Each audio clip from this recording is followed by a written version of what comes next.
ಯೇಸು ಕ್ರಿಸ್ತನ ಜೀವನದ ಚರಿತ್ರೆಗೆ ನಿಮಗೆ ಸ್ವಾಗತ. ಆತನ ಜೀವನ ಮತ್ತು ಬೋಧನೆಗಳನ್ನು ಮತ್ತೊಮ್ಮೆ ಹೇಳುವುದು ಆತನು ಮಾನವ ಇತಿಹಾಸದಲ್ಲಿ ಮೂಡಿಸಿರುವ ಎಂದೂ ಮರೆಯಲಾಗದಂತಹ ತಾಕಲಾಟವನ್ನು ಬಿಂಬಿಸುತ್ತದೆ. ಆತನ ವಾಕ್ಯಗಳು ಅಧಿಕಾರಯುತವಾಗಿಯೂ ಉದ್ದೇಶವುಳ್ಳವಾಗಿಯೂ ಮತ್ತು ಅರ್ಥಗರ್ಭಿತವಾಗಿಯೂ ಇವೆ. ಆತನ ಜೀವನ, ಸಾವು ಮತ್ತು ಆಶ್ಚರ್ಯಕರವಾದ ಪುನರುತ್ಥಾನ ಮನುಕುಲವನ್ನು ಅನಾದಿ ಕಾಲದಿಂದ ಮೋಡಿಗೊಳಗಾಗಿಸಿದೆ. ದೇವರಿಗೆ ಮಹಿಮೆ. ಕರ್ತನೇ, ನಿನಗೆ ಸ್ತೋತ್ರ. ಸತ್ಯ ಮಾರ್ಗವನ್ನು ತೋರಿಸು. ಆತನ ಅಸಾಧಾರಣ ಬೋಧನೆ ಮತ್ತು ಸಮಾಜದ ಬಹಿಷ್ಕೃತರ ಬಗ್ಗೆ ಆತನಿಗಿದ್ದ ಅಪಾರ ದಯೆಯಿಂದಾಗಿ ಆತನು ಹೋದೆಡೆಯಲ್ಲೆಲ್ಲ ಜನರು ಗುಂಪು ಗುಂಪಾಗಿ ಆತನಿದ್ದ ಕಡೆ ಬರುತ್ತಿದ್ದರು. ಒಂದು ದಿನ ಅವರು ಚಿಕ್ಕ ಹಳ್ಳಿಯ ಸಮೀಪ ಬಂದಾಗ ರಸ್ತೆಯ ಪಕ್ಕದಲ್ಲಿ ಕುಳಿತಿದ್ದ ಒಬ್ಬ ಕುರುಡನನ್ನು ಕಂಡರು. ಅಯ್ಯ, ಇಲ್ಲಿ ಏನು ನಡೆಯುತ್ತಾ ಇದೆ? ನಜರೇತಿನ ಯೇಸು ಹೋಗುತ್ತಿದ್ದಾನೆ. ಯೇಸುವೆ, ಯೇಸುವೆ, ದಾವಿದನ ಕುಮಾರನೇ, ನನ್ನನ್ನು ಕರುಣಿಸು, ಕರುಣಿಸು. ನಾನು ನಿನಗೆ ಏನು ಮಾಡಬೇಕು? ನನಗೆ ದೃಷ್ಟಿ ಬರುವಂತೆ ಮಾಡು ಕರ್ತನೇ. ಈಗ ನೋಡು, ನಿನ್ನ ನಂಬಿಕೆ ನಿನ್ನನ್ನು ಸ್ವಸ್ಥಪಡಿಸಿದೆ. ನನಗೀಗ ಎಲ್ಲವೂ ಕಾಣುತ್ತಿದೆ, ನನಗೀಗ ಎಲ್ಲವೂ ಕಾಣುತ್ತಿದೆ, ನನಗೀಗ ಎಲ್ಲವೂ ಕಾಣುತ್ತಿದೆ ಕರ್ತನೇ, ನನಗೀಗ ಎಲ್ಲವೂ ಕಾಣುತ್ತಿದೆ, ಕಾಣುತ್ತಿದೆ. ಯೇಸು ಕ್ರಿಸ್ತನ ಜೀವನದ ಕಥೆಯನ್ನು ಸತ್ಯವೇದದಲ್ಲಿರುವ ಲೂಕನ ಸುವಾರ್ತೆಯಿಂದ ಆರಿಸಲಾಗಿದೆ. ಅತಿಶಯವಾದ ಈ ಶುಭವಾರ್ತೆ, ಅದ್ಭುತ ಯೇಸು ಅವತಾರವೇ, ಎಲ್ಲರಿಗೂ ನಾವು ತಿಳಿಸೋಣ, ಯೇಸುವಿಗಾಗಿ ಗೆಲ್ಲೋಣ. ಅತಿಶಯವಾದ ಈ ಶುಭವಾರ್ತೆ, ಅದ್ಭುತ ಯೇಸು ಅವತಾರವೇ, ಎಲ್ಲರಿಗೂ ನಾವು ತಿಳಿಸೋಣ, ಯೇಸುವಿಗಾಗಿ ಗೆಲ್ಲೋಣ.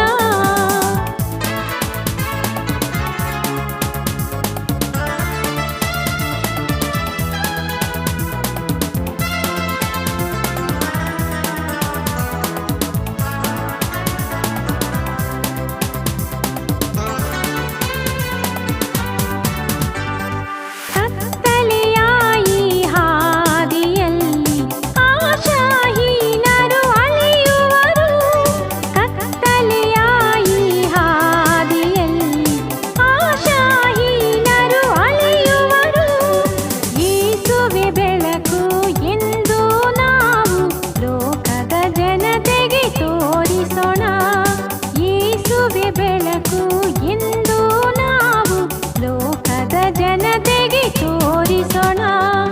ಅತಿಶಯವಾದ ಈ ಶುಭವಾರ್ತೆ, ಅದ್ಭುತ ಯೇಸು ಅವತಾರವೇ, ಎಲ್ಲರಿಗೂ ನಾವು ತಿಳಿಸೋಣ, ಯೇಸುವಿಗಾಗಿ ಗೆಲ್ಲೋಣ. ಅತಿಶಯವಾದ ಈ ಶುಭವಾರ್ತೆ, ಅದ್ಭುತ ಯೇಸು ಅವತಾರವೇ, ಎಲ್ಲರಿಗೂ ನಾವು ತಿಳಿಸೋಣ, ಯೇಸುವಿಗಾಗಿ ಗೆಲ್ಲೋಣ. ರೋಮನ್ ಸಾಮ್ರಾಜ್ಯದಲ್ಲಿ ಸೀಸರ್ ಅಗಸ್ತಸನು ಚಕ್ರಾಧಿಪತಿಯಾಗಿದ್ದಾಗ ಮತ್ತು ಯೂದಾಯದ ಮಹಾನ್ ರಾಜನಾದ ಹೆರೋದನ ಸಮಯದಲ್ಲಿ ದೇವರು ಗಬ್ರಿಯಲ್ ಎಂಬ ದೇವದೂತನನ್ನು ನಜರೇತಿನ ಒಬ್ಬ ಕನ್ಯೆಯ ಬಳಿಗೆ ಕಳುಹಿಸಿದನು. ಆ ಕನ್ಯೆಯ ಹೆಸರು ಮರಿಯಳು. ದೇವದೂತನು ಆಕೆಯೊಂದಿಗೆ ಮಾತನಾಡಿ ಹೀಗೆಂದನು: ಮರಿಯಳೇ, ಹೆದರಬೇಡ, ನಿನಗೆ ದೇವರ ದಯೆ ದೊರಕಿತು. ಇಗೋ, ನೀನು ಗರ್ಭಿಣಿಯಾಗಿ ಒಬ್ಬ ಮಗನನ್ನು ಹೆರುವಿ, ಆತನಿಗೆ ಯೇಸು ಎಂದು ಹೆಸರಿಡಬೇಕು. ಇದು ಹೇಗೆ ಸಾಧ್ಯ? ನಾನು ಕನ್ಯೆ. ಪವಿತ್ರಾತ್ಮನು ನಿನ್ನ ಮೇಲೆ ಬರುವುದು, ಆದುದರಿಂದ ನಿನ್ನಲ್ಲಿ ಹುಟ್ಟುವ ಶಿಶುವು ದೇವರ ಮಗನೆನಿಸಿಕೊಳ್ಳುವುದು, ಆತನ ರಾಜ್ಯಕ್ಕೆ ಅಂತ್ಯವೇ ಇಲ್ಲ. ದಿನ ಕಳೆದಂತೆ ಮರಿಯಳು ಗರ್ಭಿಣಿಯಾದಳು.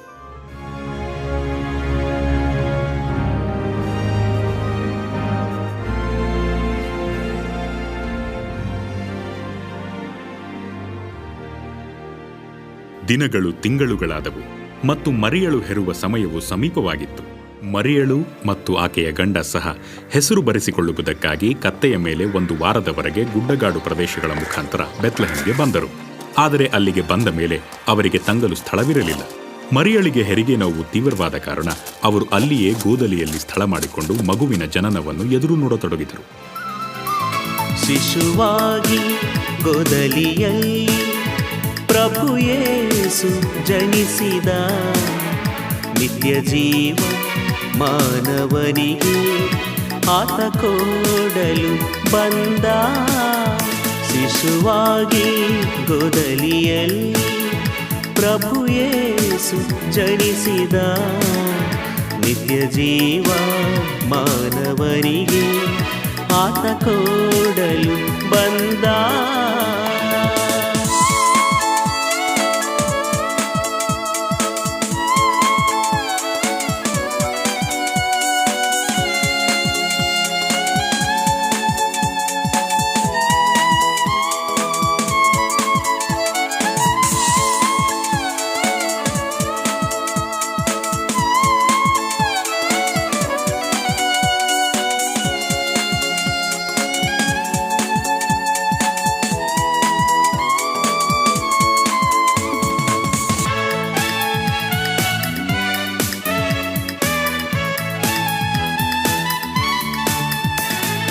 ಯೇಸು ಜನಿಸಿದನು ಈ ಪಾಪಿಗಾಗಿಯೇ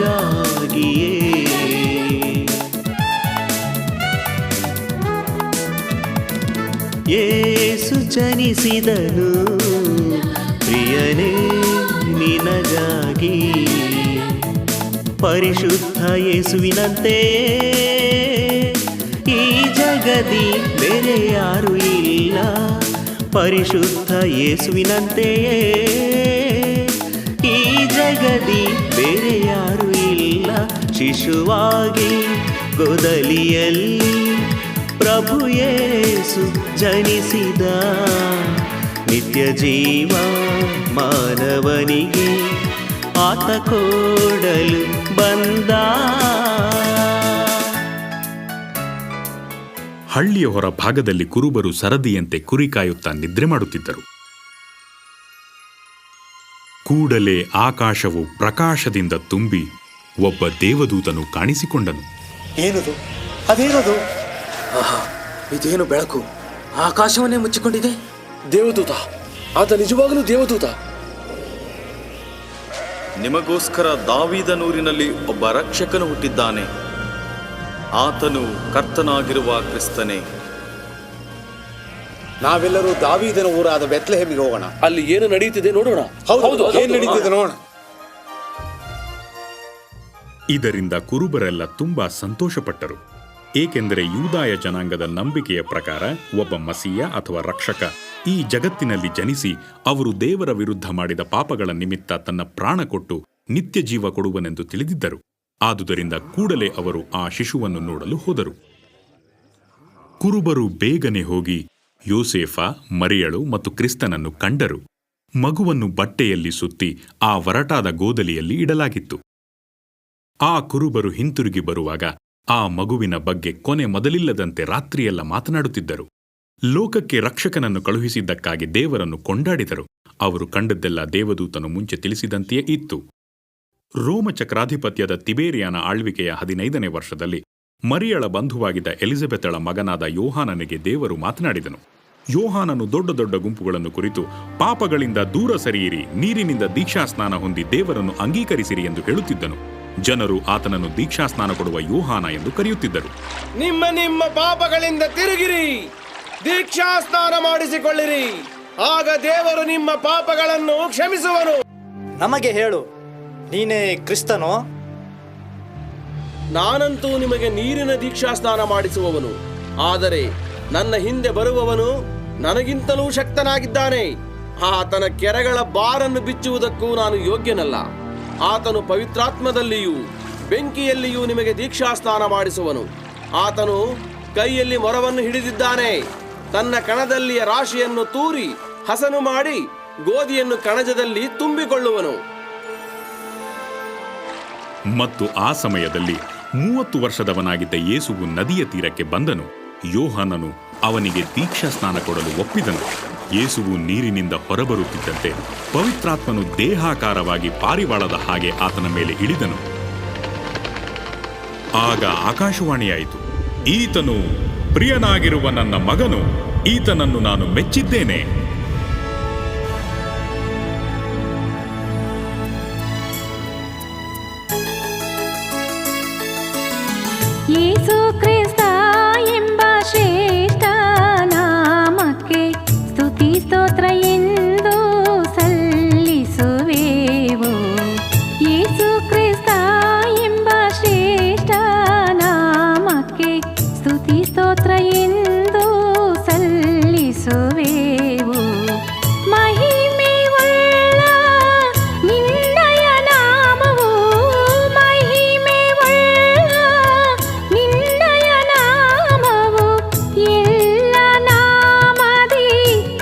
ಶ್ರೇಷ್ಠವಿದು ಯೇಸು ಕ್ರಿಸ್ತ ಎಂಬ ಶ್ರೇಷ್ಠ ನಾಮಕ್ಕೆ ಸ್ತುತಿ ಸ್ತೋತ್ರ ಎಂದು ಸಲ್ಲಿಸುವೆವು.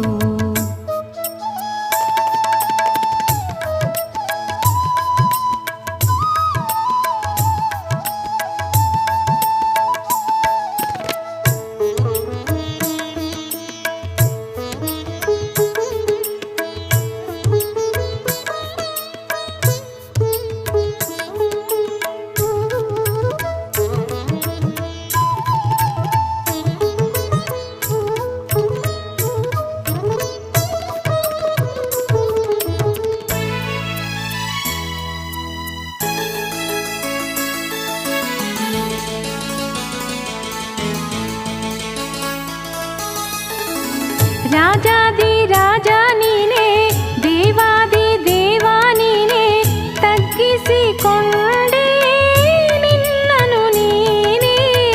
ನೀತಿ ಸ್ವರೂಪಿ ನೀನೇ, ಪ್ರೀತಿ ಸ್ವರೂಪಿಯು ನೀನೇ, ಪಾಪಿಗಳನ್ನು ಎಂದಿಗೂ ಪ್ರೀತಿಸುವೆ. ಜಯಶಾಲಿ ನಿನ್ನ ನಾಮವ ನಾವು ಎಂದೆಂದಿಗೂ ಕೀರ್ತಿಸುವೆವು. ಯೇಸು ಕ್ರಿಸ್ತ ಎಂಬ ಶ್ರೇಷ್ಠ ನಾಮಕ್ಕೆ ಸ್ತುತಿ ಸ್ತೋತ್ರ ಎಂದು ಸಲ್ಲಿಸುವೆವು. ಯೇಸು ಕ್ರಿಸ್ತ ಎಂಬ ಶ್ರೇಷ್ಠ ನಾಮಕ್ಕೆ ಸ್ತುತಿ ಸ್ತೋತ್ರ ಎಂದು ಸಲ್ಲಿಸುವೆವು. ಮಹಿಮೆಯುಳ್ಳ ನಿನ್ನಯ ನಾಮವು, ಮಹಿಮೆಯುಳ್ಳ ನಿನ್ನಯ ನಾಮವು, ಎಲ್ಲ ನಾಮದಿ ಅತಿ ಶ್ರೇಷ್ಠವಿದು. ಯೇಸು ಕ್ರಿಸ್ತ ಎಂಬ ಶ್ರೇಷ್ಠ ನಾಮಕ್ಕೆ ಸ್ತುತಿ ಸ್ತೋತ್ರ ಎಂದು ಸಲ್ಲಿಸುವೆವು. ಆತನ ಆತ್ಮೀಕ ಕಾರ್ಯಗಳು ಹೆಚ್ಚಿದಂತೆಲ್ಲ ಆತನು ತನ್ನ ಹಿಂಬಾಲಕರನ್ನು ಆರಿಸಿಕೊಂಡು ದೇವರ ರಾಜ್ಯದ ವಾಕ್ಯಗಳನ್ನು ಸಾರಲು ಅಣಿಗೊಳಿಸತೊಡಗಿದನು. ಗಲಿಲಾಯದ ಸಣ್ಣ ಸಮುದ್ರ ತೀರದಲ್ಲಿ ಮೀನುಗಾರರು ತಮ್ಮ ತಮ್ಮ ಬಲೆಗಳನ್ನು ತೊಳೆದುಕೊಳ್ಳುವುದನ್ನು ಆತನು ಕಂಡನು. ಅವರು ಯಾರೆಂದರೆ ಸಿಮೆಯೋನ ಪೇತ್ರ, ಯಾಕೋಬ, ಯೋಹಾನ. ಅವರ ಪಕ್ಕದಲ್ಲಿ ಮೀನು ಹಿಡಿಯುವ 2 ನಾವೆಗಳಿದ್ದವು. ನಿಮಗೆ ಸಮಾಧಾನವಾಗಲಿ. ನಿಮಗೂ ಹಾಗಾಗಲಿ. ಸೀಮೋನನೇ, ನಾನು ನಿನ್ನ ದೋಣಿಯಲ್ಲಿ ಬರಬಹುದೋ? ಆಗಲಿ, ಬನ್ನಿ. ಆಳವಾದ ಸ್ಥಳಕ್ಕೆ ದೋಣಿಯನ್ನು ನಡೆಸಿ ಮೀನು ಬೇಟೆಗಾಗಿ ನಿಮ್ಮ ಬಲೆಗಳನ್ನು ಬೀಸಿರಿ. ಓ ಗುರುವೇ, ನಾವು ಇಡೀ ರಾತ್ರಿಯೆಲ್ಲ ಪ್ರಯಾಸ ಪಟ್ಟರೂ ಏನೂ ಸಿಕ್ಕಲಿಲ್ಲ. ಆದರೆ ನಿನ್ನ ಮಾತಿನ ಮೇಲೆ ನಾನು ಬಲೆಗಳನ್ನು ಹಾಕುತ್ತೇನೆ. ಯಾಕೋಬ, ಯೋಹಾನ,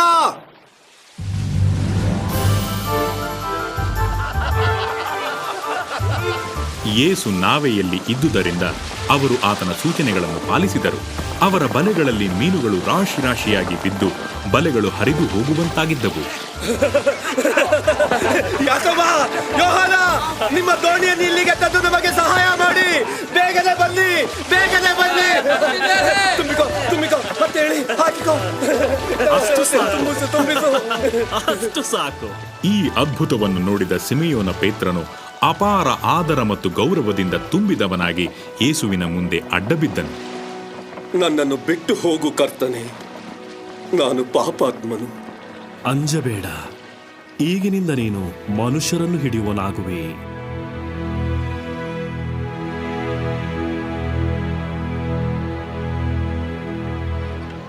ಗಲಿಲಾಯ ಸಮುದ್ರದ ಕಪೆರ್ನೌಮೆಂಬ ಊರಲ್ಲಿ ನೆರೆದಿದ್ದ ಗುಂಪಿಗೆ ಕ್ರಿಸ್ತನು ದೇವರ ರಾಜ್ಯದ ಬಗ್ಗೆ ಬೋಧಿಸುತ್ತಿರುವಾಗ ಗುಂಪಿನ ಮಧ್ಯದಿಂದ ಯಾಯೀರನು ಎಂಬ ವ್ಯಕ್ತಿ ಬಂದನು. ಈತನು ಸ್ಥಳೀಯ ಯೂದಾಯದ ಆರಾಧನೆ ಸ್ಥಳದ ಯಾಜಕನಾಗಿದ್ದನು. ಆತನು ಬರುತ್ತಿದ್ದಾನೆ. ಯೇಸುವೇ, ಯೇಸುವೇ, ನನಗಿರುವ ಒಬ್ಬಳೇ ಮಗಳನ್ನು ರಕ್ಷಿಸು. ಗುರುವೇ, ನನಗೆ ಕರುಣಿಸು. ಆಕೆಗೆ ಕೇವಲ 12 ವರ್ಷಗಳು, ಸಾಯುತ್ತಿದ್ದಾಳೆ. ದಯಮಾಡಿ ದಯಮಾಡಿ ನನ್ನೊಟ್ಟಿಗೆ ಬನ್ನಿ. ಆ ಗುಂಪನ್ನು ಅಲ್ಲಿಯೇ ಬಿಟ್ಟು ಯೇಸುವು ಆತನೊಡನೆ ಆತನ ಮನೆಗೆ ಹೊರಟನು. ಮಾರ್ಗದ ಮಧ್ಯದಲ್ಲಿ ಆ ಯಾಜಕನ ಸಂಬಂಧಿಯು ಎದುರಾದನು. ಯಾಯಿರನೇ, ಬಹಳ ವ್ಯಸನ. ನಿನ್ನ ಮಗಳು ಸತ್ತಳು. ಯೇಸುವೇ, ತೊಂದರೆ ಕೊಡಬೇಡ. ಅಂಜಬೇಡ, ನಂಬಿಕೆ ಮಾತ್ರ ಇರಲಿ, ಆಕೆ ಬದುಕೋಳು. ಯೇಸುವಿನ ಮಾತುಗಳು ಯಾಯೀರನನ್ನು ಸಮಾಧಾನಗೊಳಿಸಿದವು ಮತ್ತು ಅವರು ಆತನ ಮನೆ ಕಡೆಗೆ ಮುಂದುವರೆದರು. ಆ ಮನೆಯ ಸುತ್ತಲೂ ನೆರೆದಿದ್ದ ಅನೇಕರು ಎದೆ ಬಡಿದುಕೊಂಡು ಅಳುತ್ತಿದ್ದರು. ಆದರೆ ಅವರು ಮನೆಯನ್ನು ಪ್ರವೇಶಿಸಿದ ಮೇಲೆ ಯೇಸುವು ಅವರನ್ನು ದೂರ ಕಳುಹಿಸಿ ತನ್ನೊಂದಿಗೆ ಯಾಯೀರ, ಆತನ ಪತ್ನಿ ಮತ್ತು ತನ್ನ ನೆಚ್ಚಿನ ಸಂಗಡಿಗರಾದ ಪೇತ್ರ, ಯೋಹಾನ ಮತ್ತು ಯಾಕೋಬ ಈ ಮೂವರನ್ನು ಮಾತ್ರ ಮನೆಯೊಳಗೆ ಕರೆದುಕೊಂಡು ಹೋದನು. ಆ ಹುಡುಗಿಯು ಚಾಪೆಯ ಮೇಲೆ ಮಲಗಿರುವುದನ್ನು ಅವರು ಕಂಡರು. ಯೇಸುವು ಬಗ್ಗಿ ಅವಳ ಕೈ ಹಿಡಿದು ಹೀಗೆಂದನು, ಅಳಬೇಡಿರಿ, ಆಕೆ ಸತ್ತಿಲ್ಲ, ನಿದ್ದೆ ಮಾಡುತ್ತಿದ್ದಾಳೆ. ಮಗಳೇ, ಎದ್ದೇಳು.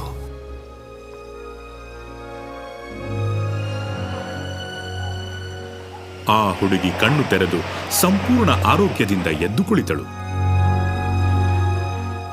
ಅವಳು ಹೇಳುತ್ತಿದ್ದಾಳೆ, ನನ್ನ ಮಗಳೇ, ಇವಳು ಬದುಕಿದ್ದಾಳೆ. ಆಕೆಗೆ ಊಟ ಮಾಡಿಸಿರಿ. ನಾನು ನಿಮಗೆ ಹೇಳುತ್ತೇನೆ, ಇಲ್ಲಿ ನಡೆದದನ್ನು ಯಾರಿಗೂ ತಿಳಿಸಬೇಡಿ.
ಕುರುಬಾನಿ, ಒಳ್ಳೆ ಕುರುಬಾನಿ, ಪ್ರೀತಿಯ ಸಾಗರನೇ.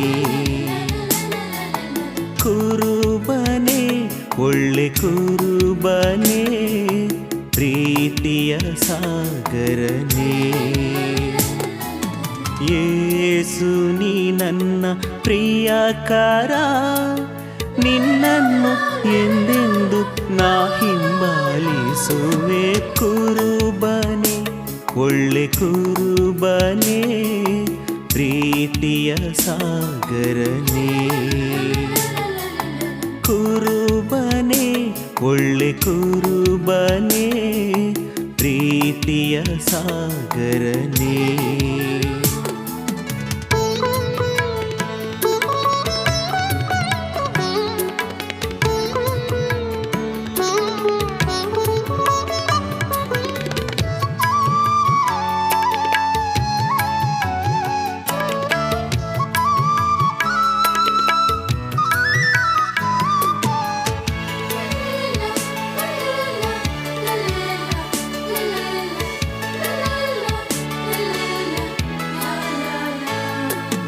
ಕತ್ತಲೆಯ ಕಣಿವೆಯಲ್ಲಿ ನಡೆಯುವಾಗ ಕೇಡಿಗೆ ನಾನು ಹೆದರೆನು.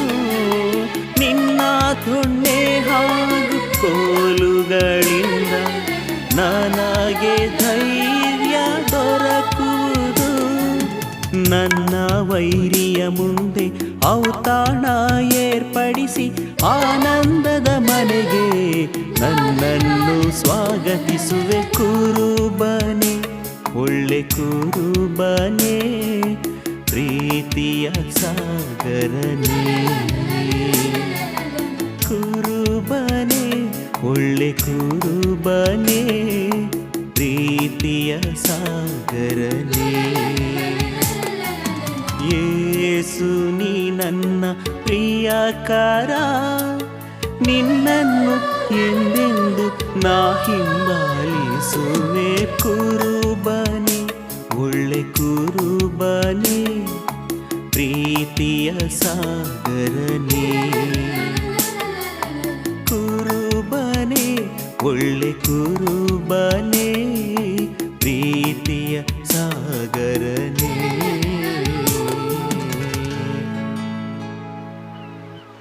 ಒಂದು ದಿನ ಯೇಸುವು ತನ್ನ ಶಿಷ್ಯರನ್ನು ಕರೆದುಕೊಂಡು ಒಂದು ನಾವೆಯನ್ನು ಹತ್ತಿ ಗಲಿಲಾಯ ಸಮುದ್ರದ ಆಚೆ ದಡಕ್ಕೆ ಹೋಗಬೇಕೆಂದಿದ್ದನು.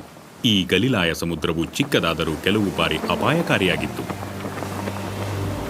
ಬಿರುಗಾಳಿ ಬೀಸ್ತಾ ಇದೆ. ಭಾರಿ ಅಲೆಗಳು ಏಳುತ್ತಿವೆ.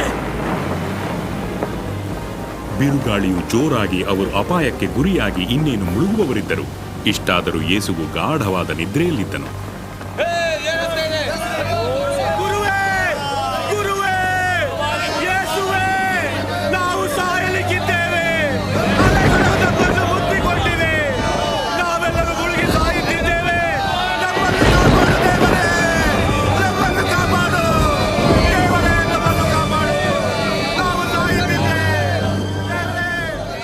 ಯೇಸುವು ನಿಂತು ಗಾಳಿ ಹಾಗೂ ಅಲೆಗಳಿಗೆ ಮಾತನಾಡಿಸಿ ಬಿರುಗಾಳಿಯನ್ನು ನಿಲ್ಲಿಸಿದ. ನಾವು ರಕ್ಷಿಸಲ್ಪಟ್ಟೆವು. ನಿಮ್ಮ ನಂಬಿಕೆಯಲ್ಲಿ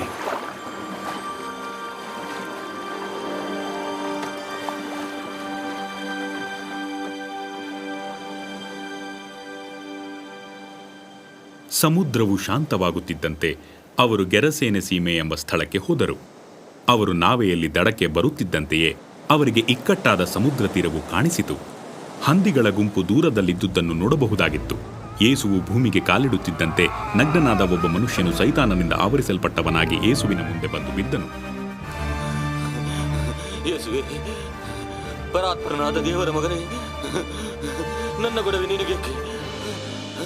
ನಾನು ಬೇಡುತ್ತೇನೆ, ನನ್ನನ್ನು ಶಿಕ್ಷಿಸಬೇಡ.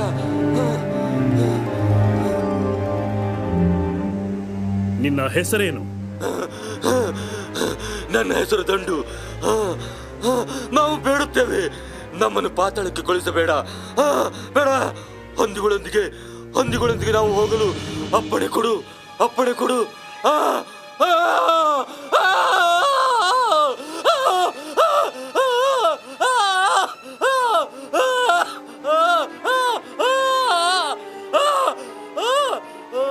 ಯೇಸುವು ದೆವ್ವಗಳಿಗೆ ಹಂದಿಗಳ ಶರೀರವನ್ನು ಪ್ರವೇಶಿಸಲು ಆದೇಶಿಸಿದನು. ಅವು ಆಜ್ಞೆಯನ್ನು ಪಾಲಿಸಿದವು. ಹಂದಿಗಳ ಗುಂಪು ಸಮುದ್ರದ ಇಕ್ಕಟ್ಟಾದ ಇಳಕಲ್ಲಿನ ಪ್ರದೇಶದೆಡೆ ಓಡಿದವು.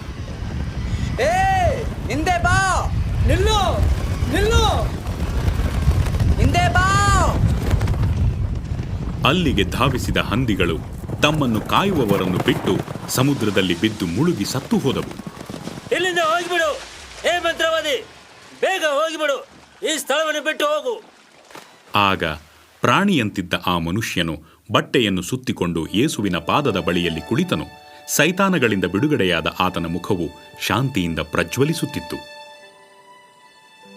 ನೀನು ಹೋಗುವಲ್ಲೆಲ್ಲ ನಾನು ನಿನ್ನ ಹಿಂದೆ ಬರುವಂತೆ ಅಪ್ಪಣೆ ಕೊಡು.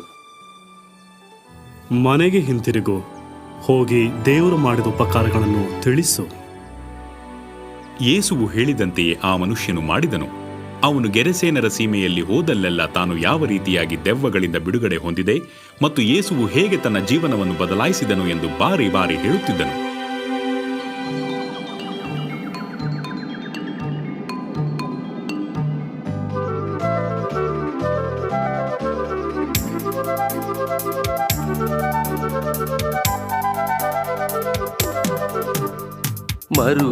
ಮರುಭೂಮಿಯಂತೆ ಜೀವನದ ಈ ಯಾತ್ರೆಯಲ್ಲಿ, ಮರುಭೂಮಿಯಂತೆ ಜೀವನದ ಈ ಯಾತ್ರೆಯಲ್ಲಿ ನನ್ನೇಸು ಪ್ರಿಯಕರ ನನಗೆ ನೀಯಾಸರೆ, ನನ್ನೇಸು ಪ್ರಿಯಕರ ನನಗೆ ನೀಯಾಸರೆ.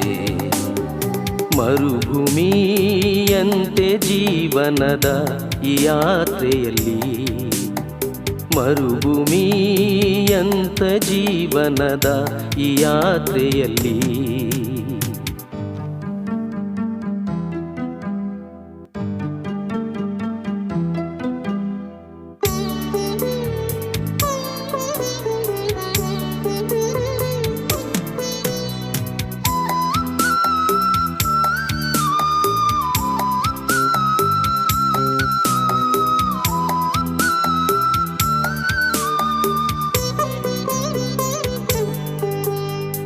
ತಪ್ಪಿ ಹೋದ ಕುರಿಗಳನ್ನು ಹುಡುಕಲು ಹೋದೆ, ಅವುಗಳಿಗಾಗಿ ನೀನು ತುಂಬ ದುಃಖಪಟ್ಟಿದೆ.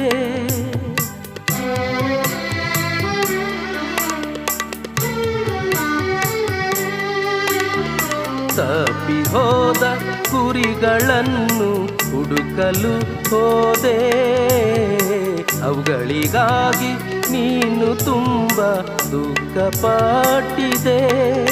ಕಾಪಾಡಿದೆ ನನ್ನ, ನಿನ್ನ ಮಾರ್ಗ ತೋರಿದೆ.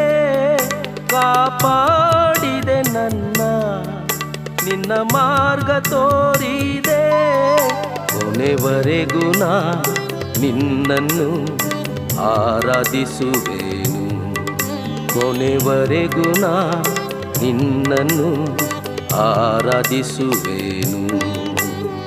ಮರುಭೂಮಿಯಂತೆ ಜೀವನದ ಈ ಯಾತ್ರೆಯಲ್ಲಿ, ಮರುಭೂಮಿಯಂತೆ ಜೀವನದ ಈ ಯಾತ್ರೆಯಲ್ಲಿ, ನನ್ನೇಸು ಪ್ರಿಯಕರ ನನಗೆ ನೀಯಾಸರೆ. ನನ್ನೇಸು ಪ್ರಿಯಕರ ನನಗೆ ನೀಯಾಸರೆ. ಮರುಭೂಮಿಯಂತೆ ಜೀವನದ ಈ ಯಾತ್ರೆಯಲ್ಲಿ, ಮರುಭೂಮಿಯಂತ ಜೀವನದ ಈ ಯಾತ್ರೆಯಲ್ಲಿ. ಗಲಿಲಾಯದಲ್ಲಿ ಯೇಸುವು ಹೋದೆಡೆಯಲ್ಲೆಲ್ಲ ಜನರ ಗುಂಪುಗಳು ಸೇರುತ್ತಿದ್ದವು.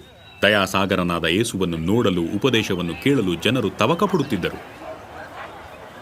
ಆದರೆ ನಾನು ನಿಮಗೆ ಹೇಳುವುದೇನೆಂದರೆ, ಈ ಕಾರಣದಿಂದ ಪ್ರಾಣಾಧಾರಣೆಗೆ ಏನು ಊಟ ಮಾಡಬೇಕು, ದೇಹ ರಕ್ಷಣೆಗೆ ಏನು ಹೊದ್ದುಕೊಳ್ಳಬೇಕು ಎಂದು ಚಿಂತೆ ಮಾಡಬೇಡಿರಿ.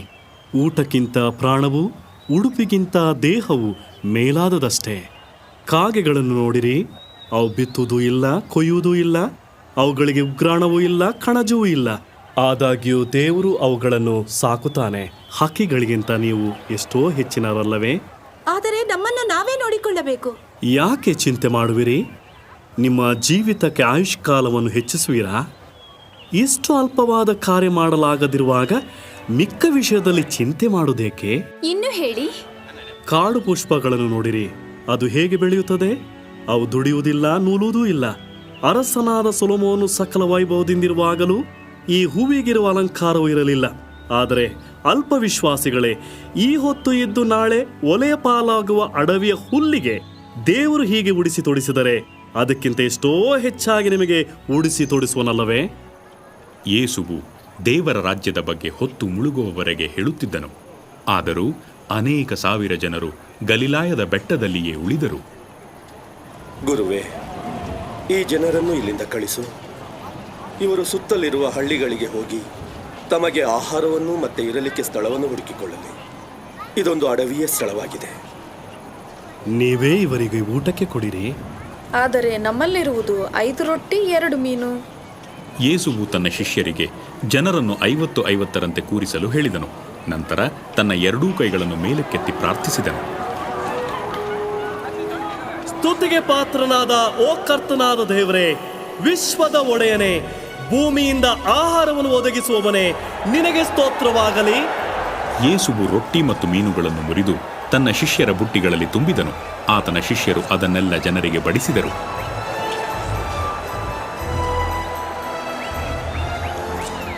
ಅಲ್ಲಿ ಊಟ ಮಾಡಿದವರಲ್ಲಿ 5,000 ಮಂದಿ ಗಂಡಸರೇ ಅಲ್ಲದೆ ಹೆಂಗಸರು ಮತ್ತು ಮಕ್ಕಳು ಸಹ ಊಟ ಮಾಡಿ ತೃಪ್ತರಾದರು.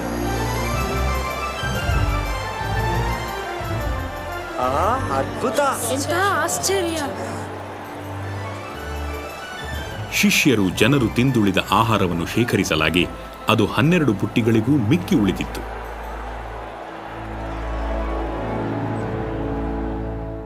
ಯೇಸುವು ಮಾಡಿದ ಈ ಎಲ್ಲ ಸೂಚಕ ಕಾರ್ಯಗಳಿಂದ ತಾನು ದೇವಕುಮಾರನೆಂದು ಸಾಬೀತುಪಡಿಸಿದನು. ಆತನ ಸಹವರ್ತಿಗಳಿಂದ ಆತನು ದೇವರಿಂದ ಕಳುಹಿಸಲ್ಪಟ್ಟ ಮೆಸ್ಸಿಯನೆಂದೇ ಗುರುತಿಸಲ್ಪಡುತ್ತಿದ್ದನು.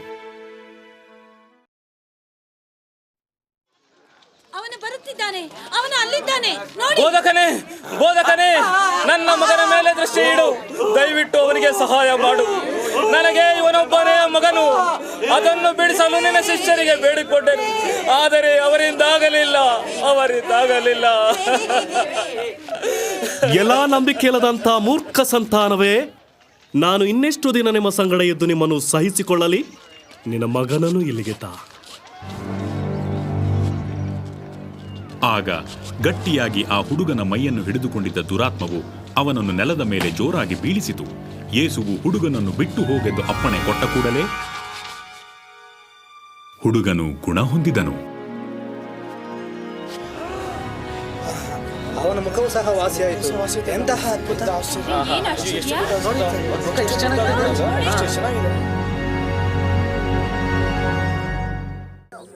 ಯೆರಿಕೋ ಪಟ್ಟಣ ಮತ್ತು ಯೆರೂಸಲೇಮ್ ಮಧ್ಯೆ ಇರುವ ಮರಳುಗಾಡಿನ ರಸ್ತೆಯು ಪ್ರಯಾಣಿಸುವವರಿಗೆ ಅಪಾಯಕಾರಿಯಾಗಿತ್ತು. ಕಡಿದಾದ ಬಂಡೆಯ ಹಿಂಭಾಗದಲ್ಲಿ ಆಗಾಗ ದರೋಡೆಕೋರರು ಬಚ್ಚಿಟ್ಟುಕೊಳ್ಳುತ್ತಿದ್ದರು. ಒಬ್ಬ ಮನುಷ್ಯನು ಯೆರೂಸಲೇಮಿನಿಂದ ಯೆರಿಕೋವಿಗೆ ಹೋಗುತ್ತಿರುವಾಗ ಕಳ್ಳರ ಕೈಗೆ ಸಿಕ್ಕಿದನು. ಅವರು ಅವನನ್ನು ಸುಲಿಗೆ ಮಾಡಿಕೊಂಡು ಗಾಯವಾಗುವಷ್ಟು ಹೊಡೆದು ಅರೆಜೀವ ಮಾಡಿ ಹೋದರು. ಆಗ ಒಬ್ಬ ಯಾಜಕನು ಆ ದಾರಿಯಲ್ಲಿ ಬರುತ್ತಾ ಅವನನ್ನು ಕಂಡು ಓರೆಯಾಗಿ ಹೋದನು. ಅದೇ ರೀತಿಯಲ್ಲಿ ಒಬ್ಬ ಲೇವಿಯು ಆ ಸ್ಥಳಕ್ಕೆ ಬಂದು ಅವನನ್ನು ಕಂಡು ಅವನು ಸಹ ಓರೆಯಾಗಿ ಹೋದನು. ಆದರೆ ಒಬ್ಬ ಸಮಾರ್ಯದವನು ಪ್ರಯಾಣ ಮಾಡುತ್ತಾ ಅವನಿದ್ದಲ್ಲಿಗೆ ಬಂದು ಅವನನ್ನು ಕಂಡು ಕನಿಕರಪಟ್ಟನು.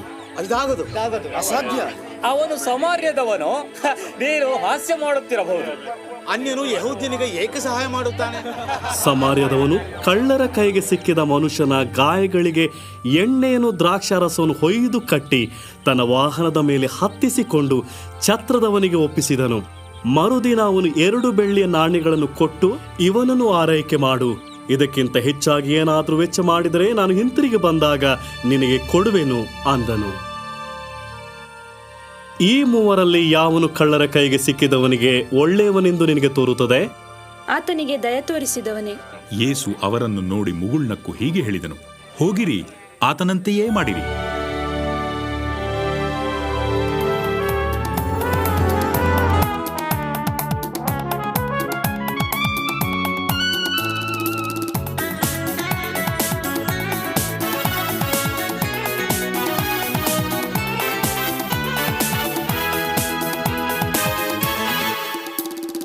ಕೆಟ್ಟದ್ದು ಆಲೋಚನೆ ಇರುವುದು ಮನದಲ್ಲಿ, ಕೆಟ್ಟದ್ದು ಆಲೋಚನೆ ಇರುವುದು ಮನದಲ್ಲಿ.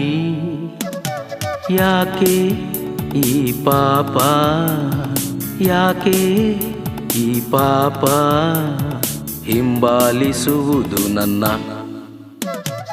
ಯಾವಾಗಲೂ ನಿನ್ನ ಚರಣಕ್ಕೆ ಬಂದಾಗ ಆ ಸಮಯದಿ ನನ್ನ ನೀಗುವುದು ಭಾರ. ಪಸ್ಕ ಹಬ್ಬದ ಆಚರಣೆಗೋಸ್ಕರ ಆತನು ಯೆರಿಕೋ ಪಟ್ಟಣದ ಮುಖಾಂತರ ಯೆರೂಸಲೇಮಿಗೆ ಬಂದನು. ಹಬ್ಬದ ಸಂತೋಷದಲ್ಲಿದ್ದ ಅನೇಕರು ಆತನನ್ನು ಭೇಟಿಯಾದರು. ಕೆಲವರು ತಮ್ಮ ತಪ್ಪುಗಳಿಗೆ ಹೇಗೆ ಕ್ಷಮೆ ಸಿಗುತ್ತದೆ ಮತ್ತು ದೇವರೊಂದಿಗೆ ನಿತ್ಯ ಜೀವ ಹೊಂದುವುದು ಹೇಗೆ ಎಂದು ಕೇಳಿದರು. ಕರ್ತನೇ, ಗುರುವೇ, ನಮ್ಮನ್ನು ರಕ್ಷಿಸು. ಓ ಕರ್ತನೇ, ನಮ್ಮನ್ನು ರಕ್ಷಿಸು. ಯೆರಿಕೋ ಪಟ್ಟಣದಲ್ಲಿ ಜಕ್ಕಾಯನೆಂಬ ಒಬ್ಬ ಸುಂಕದವನಿದ್ದನು. ಅವನು ಶ್ರೀಮಂತನು ಮತ್ತು ಅಪ್ರಾಮಾಣಿಕನು ಆಗಿದ್ದನು. ಯೇಸುವನ್ನು ನೋಡಬೇಕೆಂದು ಅವನಿಗೆ ತೀವ್ರ ಕುತೂಹಲವಿತ್ತು. ಆದರೆ ಅವನು ತುಂಬ ಕುಳ್ಳನಾದ್ದರಿಂದ ಜನಗಳ ಮಧ್ಯದಿಂದ ಯೇಸುವನ್ನು ನೋಡುವುದು ಅಸಾಧ್ಯವಾಗಿತ್ತು. ಆದ ಕಾರಣ ಅವನು ಒಂದು ಎತ್ತರದ ಮರವನ್ನು ಹತ್ತಿದನು. ಸುಂಕ ವಸೂಲಿ ಮಾಡುವವನು. ಯೇಸುವು ಆ ಗಿಡದ ಕೆಳಗೆ ನಿಂತು ಮೇಲಕ್ಕೆ ನೋಡಿದನು. ಜಕ್ಕಾಯನೇ, ತಟ್ಟನೆ ಇಳಿದು ಬಾ, ನಾನಿಂದು ನಿನ್ನ ಮನೆಯಲ್ಲಿ ಇಳಿದುಕೊಳ್ಳಬೇಕು. ನನ್ನ ಮನೆಯಲ್ಲಿ? ಇಂಥವನ ಮನೆಯಲ್ಲಿ ಯಾರು ಇಳ್ಕೊಳ್ತಾರೆ? ಈ ಜಕ್ಕಾಯನಿಗೆ ಯೇಸು ಹೇಗೆ ಗೊತ್ತು? ಅತೀವ ಆನಂದದಿಂದ ಜಕ್ಕಾಯನು ಕೆಳಗಿಳಿದು ಬಂದನು ಮತ್ತು ಸಂತೋಷದಿಂದ ಯೇಸುವನ್ನು ತನ್ನ ಮನೆಗೆ ಕರೆದುಕೊಂಡು ಹೋದನು. ಆದರೆ ನೆರೆದಿದ್ದ ಜನರೆಲ್ಲ ಬೆರಗಾದರು, ಏಕೆಂದರೆ ಸುಂಕದವರು ತಮ್ಮ ಸ್ವಂತ ಜನರನ್ನೇ ವಂಚಿಸುವವರಾಗಿದ್ದರು. ರೋಮನ್ ರಾಜ್ಯದಲ್ಲಿ ಈ ದಬ್ಬಾಳಿಕೆ ಮಾಡುವವರನ್ನು ಎಲ್ಲರೂ ದ್ವೇಷಿಸುತ್ತಿದ್ದರಿಂದ ಯಾವುದೇ ಧಾರ್ಮಿಕ ಮುಖಂಡ ಅವರೊಂದಿಗೆ ಸೇರುತ್ತಿರಲಿಲ್ಲ. ಆದರೆ ಯೇಸುವು ತನ್ನ ಮೇಲೆ ತೋರಿದ ಈ ದಯೆಯು ಜಕ್ಕಾಯನ ಮೇಲೆ ತುಂಬ ಪರಿಣಾಮವನ್ನು ಬೀರಿತು. ಕೇಳಿರಿ, ನಾನು ನನ್ನ ಆಸ್ತಿಯಲ್ಲಿ ಅರ್ಧ ಭಾಗವನ್ನು ಬಡವರಿಗೆ ಕೊಡುತ್ತೇನೆ, ಮತ್ತು ಅನ್ಯಾಯವಾಗಿ ಯಾರಿಂದಲಾದರೂ ಏನಾದರೂ ಎಳೆದುಕೊಂಡಿದರೆ 4ರಷ್ಟು ಹಿಂದಕ್ಕೆ ಕೊಡುತ್ತೇನೆ. ನಾನು ನಂಬಲಾರೆ, ಒಬ್ಬ ಸುಂಕದವನು ತಾನು ಎಳ್ಕೊಂಡ ಸುಂಕವನ್ನು ಹಿಂತಿರುಗಿ ಕೊಡುವ. ಈ ಹೊತ್ತು ಈ ಮನೆಗೆ ರಕ್ಷಣೆಯಾಯಿತು. ಇವನು ಸಹ ಅಬ್ರಹಾಮನ ವಂಶದವನು. ಮನುಷ್ಯ ಕುಮಾರನು ಕೆಟ್ಟು ಹೋದವರನ್ನು ಹುಡುಕಿ ರಕ್ಷಿಸುವುದಕ್ಕೆ ಬಂದನು.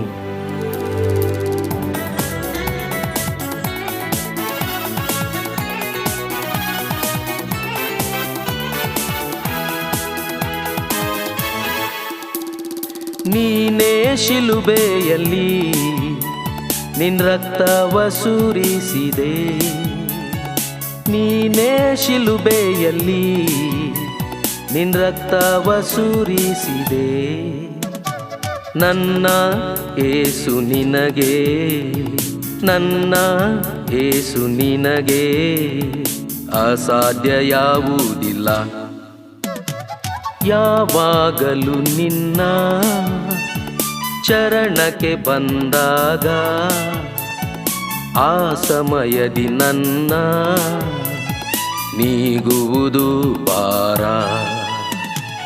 ಯಾವಾಗಲೂ ನಿನ್ನ ಚರಣಕ್ಕೆ ಬಂದಾಗ ಆ ಸಮಯದಿ ನನ್ನ ನೀಗುವುದು ಭಾರ.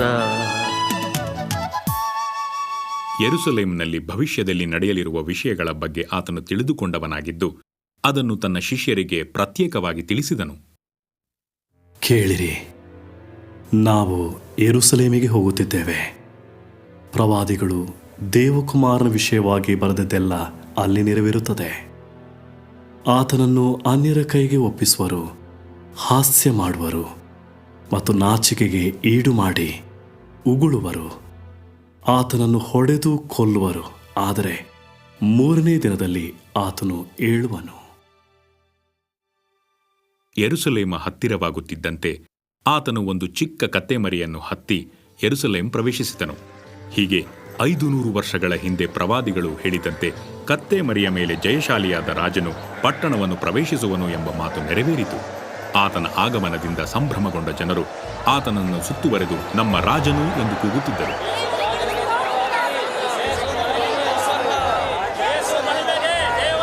ಗುಂಪಿನಲ್ಲಿದ್ದ ಕೆಲವು ಧಾರ್ಮಿಕ ನಾಯಕರು ಯೇಸುವಿನ ಮುಂದೆ ದೂರು ಹೇಳುವುದನ್ನು ಪ್ರಾರಂಭಿಸಿದರು. ನಾನು ಹೇಳುತ್ತೇನೆ, ಇವರು ಸುಮ್ಮನಾದರೆ ಈ ಕಲ್ಲುಗಳು ತಾವೇ ಕೂಗಲು ಪ್ರಾರಂಭಿಸುತ್ತವೆ. ಆತನು ಬಿರುಗಾಳಿಯನ್ನು ಶಾಂತಪಡಿಸಿದನು. ನನ್ನ ಮಗಳನ್ನು ಆತನು ಗುಣಪಡಿಸಿದನು. ನನಗೆ ಕಣ್ಣುಗಳನ್ನು ಕರುಣಿಸಿದ ಮಹಿಮನು. ಆತನ ಜನಪ್ರಿಯತೆ ಹೆಚ್ಚಿದಂತೆಲ್ಲ ಧಾರ್ಮಿಕ ಮುಖಂಡರ ಕಳವಳವೂ ತೀವ್ರವಾಗತೊಡಗಿತು. ಅನೇಕ ಜನರು ಆತನನ್ನು ರಾಜನನ್ನಾಗಿ ಮಾಡಿಕೊಂಡಿದ್ದಾರೆಂದು ನಾನು ತಿಳಿದುಕೊಂಡಿದ್ದೇನೆ. ಒಬ್ಬ ರಾಜನು ಭಿಕ್ಷುಕರ, ದುಷ್ಟರ ಮತ್ತು ಕಳ್ಳರ ಅರಸನು. ಇವನಂತೆ ಬಹಳ ನೋಡಿದ್ದೇವೆ. ಅವರು ಬರ್ತಾರೆ, ಅವರ ಹಕ್ಕನ್ನು ತೋರ್ತಾರೆ, ನಂತರ ಕಾಣದೇ ಹೋಗ್ತಾರೆ. ಮುಗ್ಧರಾಗಿರಬೇಡಿ, ಆತನ ಹಿಂಬಾಲಕರು ಪ್ರತಿದಿನ ಹೆಚ್ಚುತ್ತಿದ್ದಾರೆ.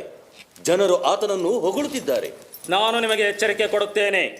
ಒಂದು ವೇಳೆ ಈ ಮನುಷ್ಯನು ಇನ್ನು ಮುಂದೆ ಸಮಾಧಾನವನ್ನು ಕೆಡಿಸಿದರೆ ನಾನು ನಿಮ್ಮನ್ನು ಕೇಳುತ್ತೇನೆ. ಅವನದು ಸರಿಯಾಗಿರಬಹುದು. ಆ ಗಲಿಲಾಯದವನೊಂದಿಗೆ ಹೋರಾಡುವ ಸಮಯ ಬಂದಿದೆ. ಪಸ್ಕಾ ಹಬ್ಬಕ್ಕೆ ಇನ್ನೂ 1 ವಾರವಿರುವಾಗ ಯೇಸುವು ಭವ್ಯವಾದ ದೇವಾಲಯದ ಪ್ರಾಂಗಣವನ್ನು ಪ್ರವೇಶಿಸಿದನು.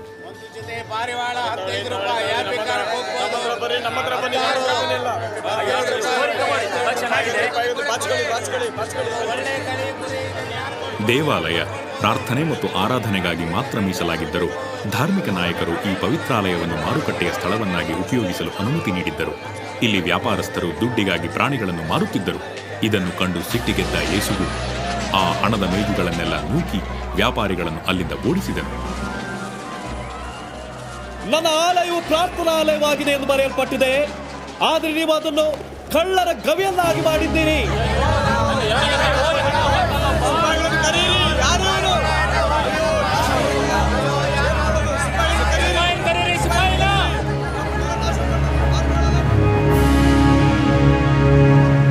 ಅವನನ್ನು ಬಂಧಿಸಿ. ಕೆಲವು ಧಾರ್ಮಿಕ ನಾಯಕರು ಆತನನ್ನು ಅಲ್ಲಿಯೇ ಬಂಧಿಸಬೇಕೆಂದಿದ್ದರು. ಆದರೆ ಬೇರೆ ಕೆಲವರು ಆತನ ಜನಪ್ರಿಯತೆಗೆ ಹೆದರಿ ಸುಮ್ಮನಾದರು. ಆದ್ದರಿಂದ ಬೇರೆ ರೀತಿಯಿಂದ ಆತನನ್ನು ಹಿಡಿಯಲು ನಿರ್ಧರಿಸಿದರು. ಬೋಧಕನೇ, ನೀನು ಸರಿಯಾಗಿ ಮಾತಾಡುತ್ತಾ ಉಪದೇಶಿಸುತ್ತೀ ಎಂದು ನಮಗೆ ಗೊತ್ತು. ನೀನು ಯಾವ ಮನುಷ್ಯನಿಗೂ ಮುಖದಾಕ್ಷಿಣ್ಯ ಮಾಡುವುದಿಲ್ಲವೆಂಬುದು ನಮಗೆ ಗೊತ್ತಿದೆ. ಆದರೆ ನೀನು ಮನುಷ್ಯರಿಗಾಗಿ ದೇವರ ಚಿತ್ತವೇನೆಂಬ ಸತ್ಯಾಂಶವನ್ನು ಬೋಧಿಸುತ್ತಿ. ನಾವು ರೋಮ್ ಚಕ್ರವರ್ತಿಗೆ ಕಂದಾಯ ಕೊಡುವುದು ಸರಿಯೋ ತಪ್ಪೋ? ಬಹಳಷ್ಟು ಜನ ಯಹೂದ್ಯರು ರೋಮ್ನಿಂದ ಬಂದು ಅವರ ಪಟ್ಟಣವನ್ನು ಆಕ್ರಮಿಸಿ ಅವರನ್ನು ಆಳುತ್ತಿದ್ದ ಜನರನ್ನು ದ್ವೇಷಿಸುತ್ತಿದ್ದರು. ಆದ್ದರಿಂದ ಕೈಸರನಿಗೆ ಕಂದಾಯ ಕೊಡುವುದು ತಮ್ಮ ಧಾರ್ಮಿಕ ಕಟ್ಟಳೆಗೆ ವಿರುದ್ಧವಾದುದು ಎಂದು ಭಾವಿಸುತ್ತಿದ್ದರು. ಯೇಸು ಇದು ತಪ್ಪು ಎಂದು ಹೇಳಿದರೆ ಆತನನ್ನು ರೋಮನ್ ಅಧಿಕಾರಿಗಳ ವಿರುದ್ಧ ಬಂಡಾಯವೆಬ್ಬಿಸುತ್ತಿದ್ದಾನೆ ಎಂಬ ಆರೋಪದ ಮೇರೆಗೆ ಬಂಧಿಸಲು ಕಾಯುತ್ತಿದ್ದರು. ಎಚ್ಚರಿಕೆ, ಅವನು ಮೋಸ ಮಾಡುತ್ತಿದ್ದಾನೆ. ಒಂದು ಬೆಳ್ಳಿಯ ನಾಣ್ಯವನ್ನು ನನಗೆ ತೋರಿಸಿರಿ. ಇದರ ಮೇಲೆ ಯಾರ ಮುಖವು ಮತ್ತು ಮುದ್ರೆಯೂ ಇದೆ? ಹಾಗಾದರೆ ಕೈಸರನದನ್ನು ಕೈಸರನಿಗೆ ಕೊಡಿರಿ, ದೇವರದನ್ನು ದೇವರಿಗೆ ಕೊಡಿರಿ. ಅದಕ್ಕೆ ನಿಮ್ಮ ಉತ್ತರವೇನು? ಯೇಸುವಿನ ಮಾತಿನ ವರಸೆಗೆ ಧಾರ್ಮಿಕ ಮುಖಂಡರು ಬೆರಗಾದರು. ಆದರೂ ಅವರನ್ನು ಹಿಡಿದು ಕೊಲ್ಲಲು ಸಂಚು ಮಾಡುವುದನ್ನು ಬಿಡಲಿಲ್ಲ. ಅವರ ಈ ಸಮಸ್ಯೆಗೆ ಆತನ ಶಿಷ್ಯನಿಂದಲೇ ಪರಿಹಾರ ಸಿಕ್ಕಿತು. ಸೈತಾನನಿಂದ ಪ್ರೇರಿತನಾದ ಇಸ್ಕರಿಯೋತ ಯೂದನು ಮಹಾಯಾಜಕರನ್ನು ಗುಪ್ತವಾಗಿ ಭೇಟಿಯಾಗಿ ತನಗೆ 30 ಬೆಳ್ಳಿ ನಾಣ್ಯ ಕೊಟ್ಟರೆ ಆತನನ್ನು ಹಿಡಿದುಕೊಡುವನೆಂಬುದಾಗಿ ಹೇಳಿದನು. ಇವನನ್ನು ಬಂಧಿಸಿ. ಸೈನಿಕರು ಆತನನ್ನು ಸುತ್ತುವರಿದು ಆತನ ಕೈಗಳನ್ನು ಕಟ್ಟಿದರು. ಆತನ ಸಂಗಡಿಗರೆಲ್ಲ ಜೀವ ಭಯದಿಂದ ಓಡಿಹೋದರು.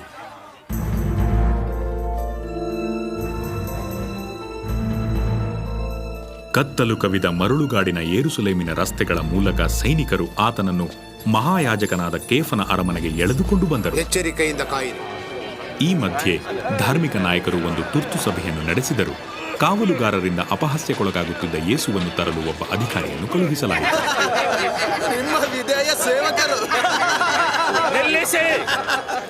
ನಿಲ್ಲಿಸಿ ಅಂದೆ. ಅವನನ್ನು ಸಭೆಗೆ ಕರೆದು ತನ್ನಿ. ಸಭೆಯ ಹಿರಿಯರು ಆತನನ್ನು ಪ್ರಶ್ನಿಸಲಾರಂಭಿಸಿದರು. ನಮಗೆ ತಿಳಿಸು, ನೀನೇ ಆ ಮೆಸ್ಸಿಯನು? ನಾನು ಹೇಳಿದರೆ ನೀವು ನನ್ನ ನಂಬುವುದಿಲ್ಲ. ನಾನು ನಿಮಗೆ ಏನಾದರೂ ಪ್ರಶ್ನೆಗಳನ್ನು ಕೇಳಿದರೆ ನೀವು ಉತ್ತರಿಸುವುದಿಲ್ಲ. ಆದರೆ ಈಗಿನಿಂದಲೇ ಮನುಷ್ಯಕುಮಾರನು ಸರ್ವಶಕ್ತನಾದ ದೇವರ ಬಲಗಡೆಯಲ್ಲಿ ಆಸೀನನಾಗಿರುವನು. ಹಾಗಾದರೆ ನೀನು ದೇವರ ಮಗನೋ? ನೀನೇ ಹೇಳಿದ್ದಿ. ಇವನಿಗೆ ಇದನ್ನು ಹೇಳಲು ಅಧಿಕಾರ ಕೊಟ್ಟವರು ಯಾರು? ಇವನು ಹೇಳಿದ ಮಾತುಗಳನ್ನು ನಾವೇ ಕೇಳಿದವ. ಕಪಟಿ, ಖಂಡಿತವಾಗಿ ಕಪಟಿ ಅಂತ ಮತ್ತೇನು? ಇವನನ್ನು ಪಿಲಾತನ ಬಳಿಗೆ ಕರೆದೊಯ್ಯೋಣ.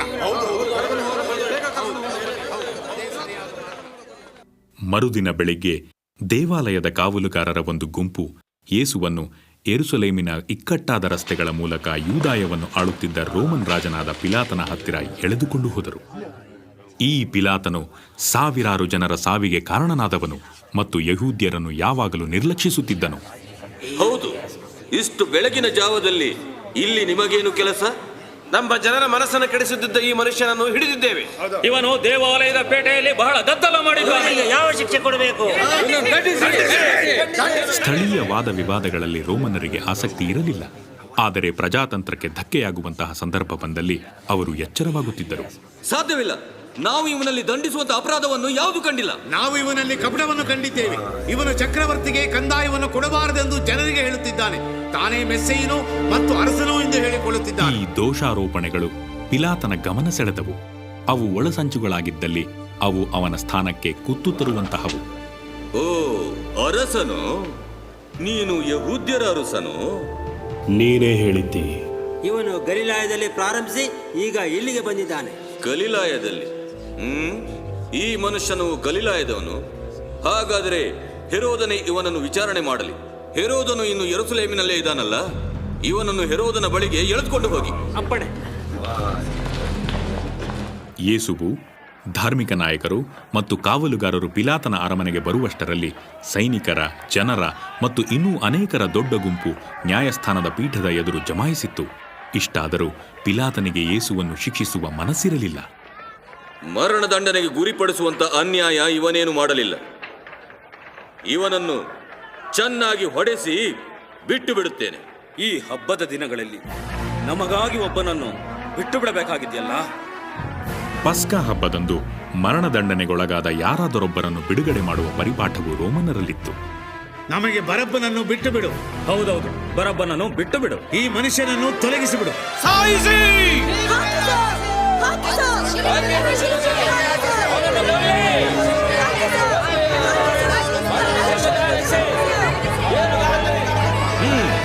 ಇವನಿಗೆ ಕೊರಡೆಯಿಂದ ಹೊಡೆಯಿರಿ. ಯೇಸುವನ್ನು ಕಾವಲುಗಾರರು ಅಷ್ಟು ಉಗ್ರವಾಗಿ ಹೊಡೆಯುತ್ತಿದ್ದರೂ ಜನರಲ್ಲಿದ್ದ ಆವೇಶವು ಕಡಿಮೆಯಾಗಿರಲಿಲ್ಲ.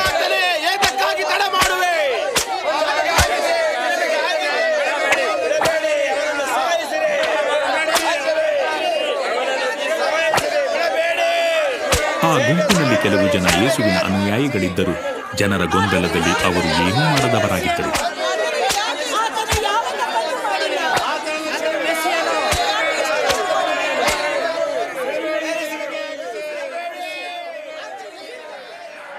ಗಲಭೆಯಾಗಬಹುದೆಂದೆಣಿಸಿದ ಪಿಲಾತನು ಕಡೆಗೆ ಯೇಸುವನ್ನು ಶಿಲುಬೆಗೆ ಹಾಕಿಸಲು ಒಪ್ಪಿದನು. ಯೇಸುವನ್ನು ಶಿಲುಬೆಗೇರಿಸಲು ಆಜ್ಞೆ ಕೊಟ್ಟ ಮೇಲೆ ಪಿಲಾತನು ಈ ರೀತಿಯಾಗಿ ಹೇಳಿದನು, ಈ ಮನುಷ್ಯನು ಸುರಿಸುವ ರಕ್ತಕ್ಕೆ ನಾನು ಹೊಣೆಗಾರನಲ್ಲ. ಜನರ ಗುಂಪು ಅವನ ಮೇಲೆ ತೀವ್ರ ಒತ್ತಡ ಹೇರಿದ್ದರಿಂದ ಪಿಲಾತನು ಕೊಲೆಗಾರನಾದ ಬರಬ್ಬನನ್ನು ಬಿಟ್ಟುಕೊಟ್ಟನು. ಆತನ ರಕ್ತದ ಹೊಣೆಯು ನಮ್ಮ ಮೇಲೆಯೂ ನಮ್ಮ ಮಕ್ಕಳ ಮೇಲೆಯೂ ಇರಲಿ. ಶಿಲುಬೆ ಘೋರ ಶಿಲುಬೆ ಹೊತ್ತನು ಯೇಸು ಘೋರ ಶಿಲುಬೆ.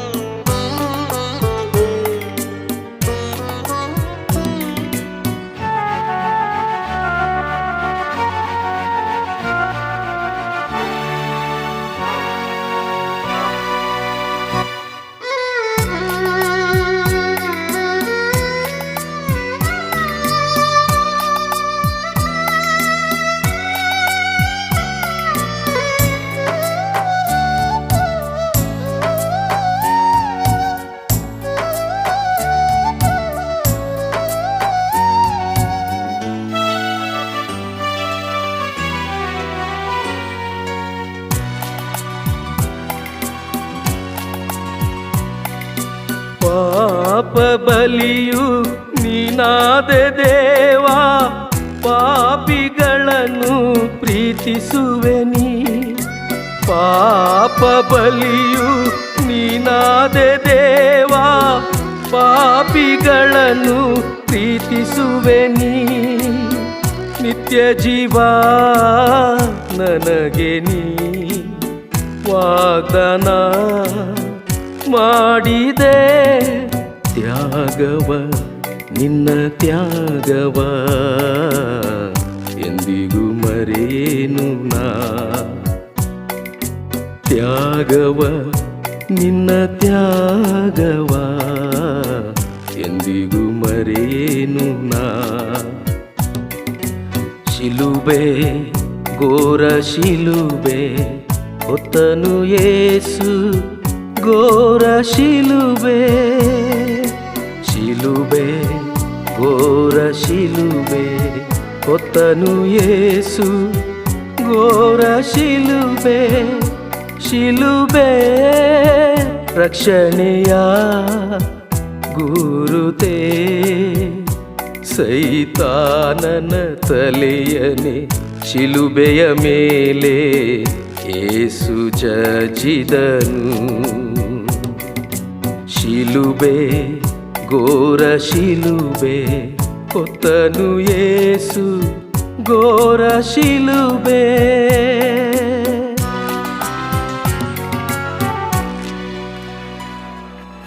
ಕೊನೆಗೆ ಅವರು ಗೋಲ್ಗಥಾಗೆ ಬಂದರು ಮತ್ತು ಭಯಾನಕ ಕ್ರಿಯೆಗಳು ಆರಂಭಗೊಂಡವು. ಇಬ್ಬರು ದುಷ್ಕರ್ಮಿಗಳನ್ನು ಅಲ್ಲಿಗೆ ತರಲಾಯಿತು. ಯೇಸುವಿನ ಹೊರ ಉಡುಪುಗಳನ್ನೆಲ್ಲ ತೆಗೆಯಲಾಗಿತ್ತು. ಆತನ ಕಟ್ಟಿಗೆಯ ದಿಂಡನ್ನು ಅಲ್ಲಿ ಊರಲಾಗಿದ್ದ ಕಟ್ಟಿಗೆಗೆ ಜೋಡಿಸಲಾಯಿತು. ಅದು ಶಿಲುಬೆಯಾಕಾರ ತೆಳೆದ ಮೇಲೆ ಅದರ ಮೇಲೆ ಯೇಸುವಿನ ಕೈಗಳಿಗೆ ಮೊಳೆಗಳನ್ನು ಹೊಡೆಯಲಾಯಿತು. ಸೈನಿಕರು ಆತನ ಪಾದಗಳಿಗೆ ಸಹ ಮೊಳೆಗಳನ್ನು ಹೊಡೆದರು.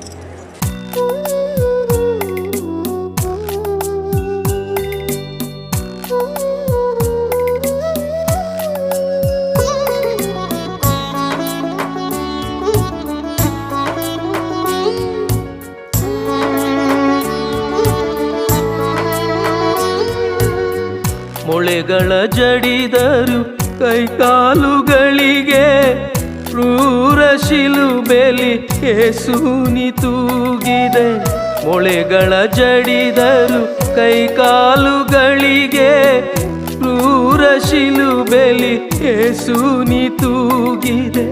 ಗೋಲ್ಗಥಾ ಬೆಟ್ಟದಲ್ಲಿ ರಕ್ತವಾ ಸುರಿಸಿದೆ. ಶಿಲುಬೆ ನಿನ್ನ ಶಿಲುಬೆ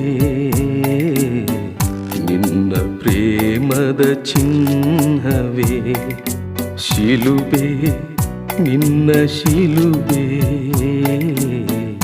ನಿನ್ನ ಪ್ರೇಮದ ಚಿಹ್ನವೇ ಶಿಲುಬೆ ಘೋರ ಶಿಲುಬೆ ಹೊತ್ತನು ಯೇಸು ಘೋರ ಶಿಲುಬೆ ಶಿಲುಬೆ ಘೋರ ಶಿಲುಬೆ ಹೊತ್ತನು ಯೇಸು ಘೋರ ಶಿಲುಬೆ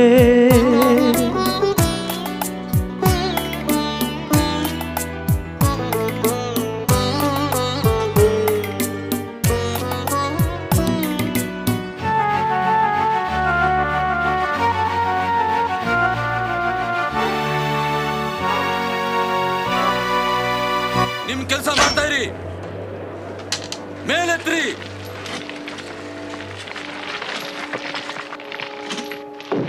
ಗಟ್ಟಿಯಾಗಿ ಹೂಳಿ, ಹಗ್ಗ ಬಿಚ್ಚಿಬಿಡಿ. 3 ಜನರ ಶಿಲುಬೆಗಳನ್ನು ನೆಟ್ಟಗೆ ನಿಲ್ಲಿಸಿದ ಮೇಲೆ ಸೈನಿಕರು ಯೇಸುವಿನ ಶಿಲುಬೆಯ ಮೇಲೆ ಒಂದು ಫಲಕವನ್ನು ತೂಗು ಹಾಕಿದರು. ಅದರಲ್ಲಿ ಈತನು ಯಹೂದ್ಯರ ಅರಸನು ಎಂದು ಬರೆದಿತ್ತು. ನಂತರ ಅವರು ಅವರ ಸಾವನ್ನು ನಿರೀಕ್ಷಿಸುತ್ತಾ ನೆರೆದಿದ್ದ ಜನರನ್ನು ಕಾಯುತ್ತಿದ್ದರು. ಸ್ವಲ್ಪ ಸಮಯದ ನಂತರ ಯೇಸುವು ಶಿಲುಬೆಯ ಮೇಲಿನಿಂದ ಮಾತನಾಡಿದನು. ತಂದೆಯೇ, ಅವರನ್ನು ಕ್ಷಮಿಸು, ಅವರಿಗೇನು ಮಾಡುತ್ತಾರೆಂದು ಅರಿಯರು. ನೆರೆದಿದ್ದ ಜನರಲ್ಲಿ ಯೇಸುವನ್ನು ಖಂಡಿಸಿದ ಕೆಲವು ಧಾರ್ಮಿಕ ಮುಖಂಡರು ಇದ್ದರು. ಒಬ್ಬ ಸೈನಿಕನು ಹುಳಿರಸದಲ್ಲಿ ಅದ್ದಿದ್ದ ಸ್ಪಂಜನ್ನು ಆತನ ಬಾಯಿಗಿಟ್ಟನು. ನಿನ್ನನ್ನು ನೀನೇ ರಕ್ಷಿಸಿಕೋ. ಯೇಸುವು ಹುಳಿರಸವನ್ನು ನಿರಾಕರಿಸಿದನು.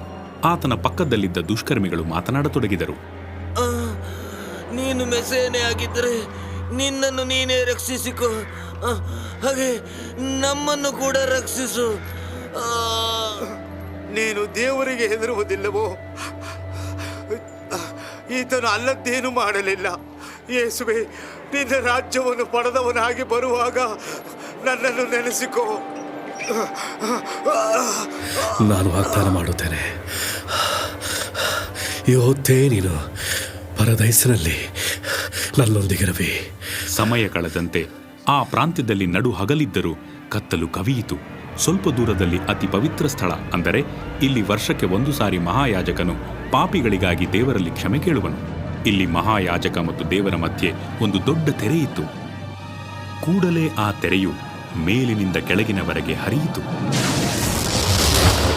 ತಂದೆ, ನನ್ನ ಆತ್ಮವನ್ನು ನಿನ್ನ ಕೈಗೆ ಒಪ್ಪಿಸಿಕೊಡುತ್ತೇನೆ.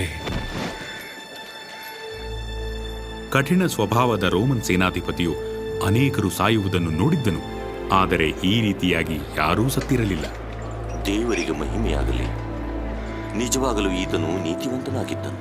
ಅರಿಮಥಾಯದ ಯೋಸೇಫನು ಒಬ್ಬ ಧಾರ್ಮಿಕ ಮುಖಂಡನಾಗಿದ್ದು, ಯೇಸುವಿಗೆ ಕೊಟ್ಟ ಮರಣದಂಡನೆಯನ್ನು ಒಪ್ಪದವನಾಗಿದ್ದು, ಪಿಲಾತನ ಹತ್ತಿರ ಬಂದು ಯೇಸುವಿನ ಶವವನ್ನು ತನಗೆ ಸಮಾಧಿ ಮಾಡಲು ಕೊಡಬೇಕೆಂದು ಕೇಳಿಕೊಂಡನು. ಪಿಲಾತನು ಅದಕ್ಕೆ ಒಪ್ಪಿದನು. ಯೋಸೇಫನು ಯೇಸುವಿನ ಶವವನ್ನು ನಾರುಮಡಿಯಲ್ಲಿ ಸುತ್ತಿ ಹೊಸದಾಗಿ ಮಾಡಿಸಿದ ಗವಿಯಲ್ಲಿ ಇಟ್ಟು ಅದರ ಬಾಗಿಲಿಗೆ ದೊಡ್ಡದಾದ ಬಂಡೆಯನ್ನಿಟ್ಟನು.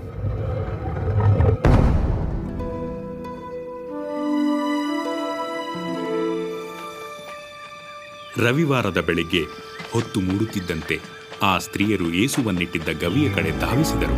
ಅಲ್ಲಿದ್ದ ಆ ದೊಡ್ಡ ಬಂಡೆಯನ್ನು ಹೇಗೆ ಸರಿಸುವುದು ಎಂದು ಅವರು ಯೋಚಿಸುತ್ತಿದ್ದರು. ಆದರೆ ಅವರು ಅಲ್ಲಿಗೆ ಮುಟ್ಟಿದಾಗ ಸಮಾಧಿಯ ಆ ಕಲ್ಲು ಸರಿದಿರುವುದನ್ನು ಕಂಡು ಆಶ್ಚರ್ಯಚಕಿತರಾದರು. ಅವರು ಒಳಗೆ ನೋಡಿದಾಗ ಯೇಸುವಿನ ದೇಹವು ಅಲ್ಲಿರಲಿಲ್ಲ. ಕೇವಲ ಆತನ ಬಟ್ಟೆಗಳು ಮಾತ್ರ ಆ ಗುರಿಯಲ್ಲಿದ್ದವು. ಶುಭ್ರವಾದ ಹೊಳೆಯುವ ಬಟ್ಟೆಗಳನ್ನು ಧರಿಸಿದ್ದ 2 ವ್ಯಕ್ತಿಗಳು ಪಕ್ಕನೆ ಕಾಣಿಸಿಕೊಂಡರು. ಆ ಸ್ತ್ರೀಯರು ಹೆದರಿ ನಡುಗುತ್ತಿದ್ದಂತೆ ದೇವದೂತರು ಅವರೊಂದಿಗೆ ಮಾತನಾಡಿದರು. ಸತ್ತವರೊಳಗೆ ಬದುಕಿರುವವನನ್ನು ಹುಡುಕುವುದೇನು? ಆತನು ಇಲ್ಲಿ ಇಲ್ಲ, ಆದರೆ ಎದ್ದಿದ್ದಾನೆ. ಆತನು ಗಲಿಲಾಯದಲ್ಲಿರುವಾಗ ಮನುಷ್ಯಕುಮಾರನು ಪಾಪಿಗಳಾದ ಮನುಷ್ಯರ ಕೈಗೆ ಒಪ್ಪಿಸಲ್ಪಟ್ಟು ಶಿಲುಬೆಗೆ ಹಾಕಲ್ಪಟ್ಟು 3ನೇ ದಿನದಲ್ಲಿ ತಿರುಗಿ ಏಳುವನು ಎಂದು ಹೇಳಿದ್ದನ್ನು ಜ್ಞಾಪಕ ಮಾಡಿಕೊಳ್ಳಿರಿ. ಕೇಳಿರಿ, ನನ್ನ ಮಾತನ್ನು ಕೇಳಿರಿ. ಸಮಾಧಿಯ ಕಲ್ಲು ಉರುಳಿ ಹೋಗಿದೆ. ನಾವು ಒಳಗೆ ಹೋದೆವು ಮತ್ತು ನಮ್ಮ ಕರ್ತನ ದೇಹವು ಅಲ್ಲಿ ಇಲ್ಲ. ಏನು? ಕರ್ತನ ದೇಹವು ಅಲ್ಲಿ ಇಲ್ಲವೇ? ನೀನು ನಮ್ಮನ್ನು ನಂಬು. ಪೇತ್ರನು ತಾನು ಕಣ್ಣಾರೆ ನೋಡಬೇಕೆಂದು ಓಡಿದನು. ಈ ಗೊಂದಲದ ದಿನಗಳು ಕಳೆದಂತೆ ಬೇರೆ 2 ಯೆರೂಸಲೇಮಿನಲ್ಲಿದ್ದ ಇತರ ಸಂಗಡಿಗರನ್ನು ಕಾಣಲು ತಮ್ಮೊಂದಿಗೆ ನಡೆದ ಆಶ್ಚರ್ಯಕರ ಘಟನೆಯ ವರದಿ ಒಪ್ಪಿಸಲು ಧಾವಿಸಿದರು. ನಿಜವಾಗಲೂ ಕರ್ತನು ಎದ್ದಿದ್ದಾನೆ. ನಾವು ದಾರಿಯಲ್ಲಿ ನೋಡಿದರೂ ಗುರುತು ಹಿಡಿಯಲಿಲ್ಲ. ರೊಟ್ಟಿ ಮುರಿದಾಗ ಆತನನ್ನು ಗುರುತಿಸಿದೆವು. ಇಷ್ಟು ಬೇಗ ಎಮ್ಮವ್ವಗೆ ಅವನು ಹೋಗಲು ಹೇಗೆ ಸಾಧ್ಯ? ನಿಮಗೆ ಸಮಾಧಾನವಾಗಲಿ. ಯೇಸುವು ಇದ್ದಕ್ಕಿದ್ದ ಹಾಗೆ ಅವರ ಮಧ್ಯದಲ್ಲಿ ಕಾಣಿಸಿಕೊಂಡನು. ಆದರೆ ಯಾವುದೇ ಬಾಗಿಲು ತೆರೆದುಕೊಂಡಿರುವ ಹಾಗೆ ಅಥವಾ ಮುಚ್ಚಿರುವ ಹಾಗೆ ಅವರು ನೋಡಲಿಲ್ಲ.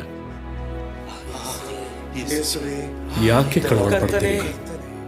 ಈ ಅನುಮಾನಗಳು ನಿಮ್ಮ ಹೃದಯದಲ್ಲಿ ಏಕೆ ಬರುತ್ತವೆ? ನೋಡಿ ನನ್ನ ಕೈಗಳನ್ನು, ನನ್ನ ಕಾಲುಗಳನ್ನು.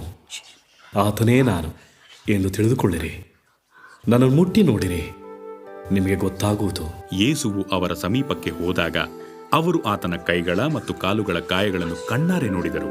ಇದಲ್ಲದೆ ಯೇಸುವು ಇನ್ನೂ ಅನೇಕ ಬಾರಿ ಬೇರೆ ಬೇರೆ ಗುಂಪುಗಳಿಗೆ ಕಾಣಿಸಿಕೊಂಡನು. ಮತ್ತೊಂದು ಸಲ 500 ಜನರ ಒಂದು ಗುಂಪಿಗೆ ಕಾಣಿಸಿದನು. ಕಡೆಗೆ ಆತನು ಸತ್ತು ಬದುಕಿದ 40 ದಿನಗಳ ನಂತರ ತನ್ನೆಲ್ಲ ಶಿಷ್ಯರನ್ನು ಎಣ್ಣೆ ಮರಗಳ ಗುಡ್ಡದ ಕಡೆ ಕರೆದುಕೊಂಡು ಹೋಗಿ ಕೈ ಎತ್ತಿ ಹೀಗೆ ಹೇಳಿದನು: ದೇವರು ನಿಮ್ಮನ್ನು ಆಶೀರ್ವದಿಸಿ ಕಾಪಾಡಲಿ. ಪರಲೋಕದಲ್ಲಿಯೂ ಭೂಲೋಕದಲ್ಲಿಯೂ ಎಲ್ಲ ಅಧಿಕಾರವು ನನಗೆ ಕೊಡಲ್ಪಟ್ಟಿದೆ. ಆದುದರಿಂದ ನೀವು ಹೊರಟು ಹೋಗಿ ಎಲ್ಲ ದೇಶಗಳ ಜನರನ್ನು ಶಿಷ್ಯರನ್ನಾಗಿ ಮಾಡಿರಿ. ಅವರಿಗೆ ತಂದೆ, ಮಗ, ಪವಿತ್ರಾತ್ಮನ ಹೆಸರಿನಲ್ಲಿ ದೀಕ್ಷಾಸ್ನಾನ ಮಾಡಿಸಿ, ನಾನು ನಿಮಗೆ ಆಜ್ಞಾಪಿಸಿದನ್ನೆಲ್ಲ ಕಾಪಾಡಿಕೊಳ್ಳುವುದಕ್ಕೆ ಅವರಿಗೆ ಉಪದೇಶ ಮಾಡಿರಿ. ನೋಡಿರಿ, ನಾನು ಯುಗದ ಸಮಾಪ್ತಿಯವರೆಗೂ ಎಲ್ಲ ದಿವಸ ನಿಮ್ಮ ಸಂಗಡಿರುತ್ತೇನೆ.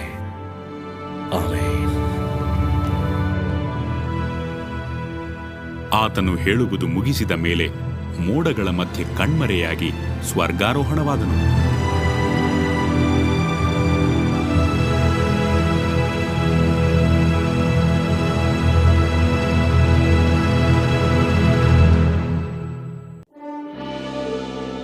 ಯೇಸು ಕ್ರಿಸ್ತನನ್ನು ಲೋಕರಕ್ಷಕನೆಂದು ಅಂಗೀಕರಿಸಿರಿ. ಆತನು ನಮ್ಮ ಪಾಪಗಳ ನಿಮಿತ್ತ ತನ್ನ ಜೀವವನ್ನು ಬಲಿಯಾಗಿ ಅರ್ಪಿಸಲು ಬಂದಿರುವುದನ್ನು ನಂಬಿದರೆ ನಮಗೆ ನಿತ್ಯ ಜೀವವಿದೆ. ನಮ್ಮ ಪಾಪಗಳಿಗಾಗಿ ಆತನು ಕ್ರೂಚಿಯ ಮೇಲೆ ಮೊಳೆಗಳಿಂದ ಜಡಿಯಲ್ಪಟ್ಟು ಸತ್ತು ಮತ್ತು 3ನೇ ದಿನದಲ್ಲಿ ಸತ್ತವರೊಳಗಿಂದ ಎದ್ದು ಬರುವನೆಂಬುದಾಗಿ ಕ್ರಿಸ್ತನು ಸ್ಪಷ್ಟವಾಗಿ ಹೇಳಿದನು. ತಾನು ದೇವರಿಂದ ತೋರಿಸಿಕೊಳ್ಳಲು ಕ್ರಿಸ್ತನು ಇದನ್ನೆಲ್ಲ ಮಾಡಿದನು.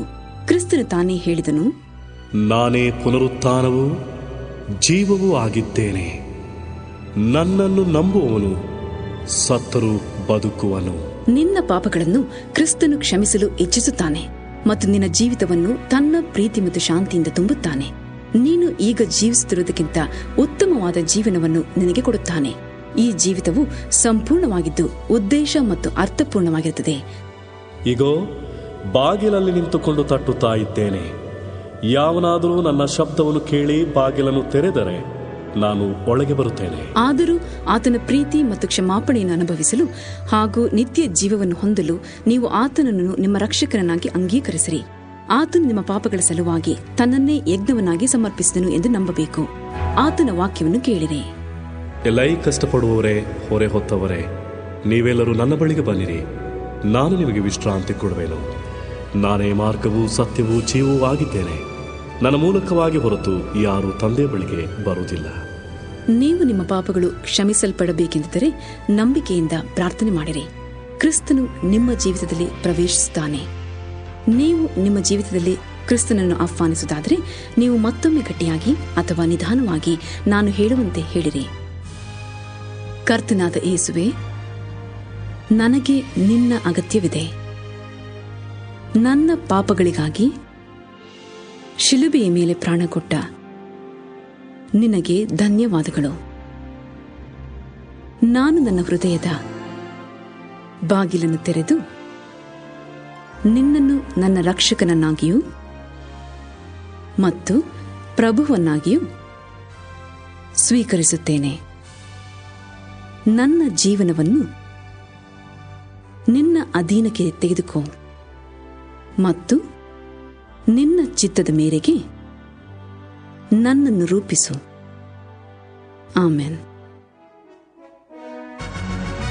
ಪ್ರಿಯ ಶ್ರೋತೃಗಳೇ, ಯೇಸು ಕ್ರಿಸ್ತನ ಜೀವನ ಚರಿತ್ರೆಯನ್ನು ಆಲಿಸುವುದರ ಮುಖಾಂತರ ನಿಮಗೆ ಆತ್ಮಿಕ ಆಶೀರ್ವಾದ ಉಂಟಾಗಿದೆ ಎಂದು ನಂಬುತ್ತೇವೆ.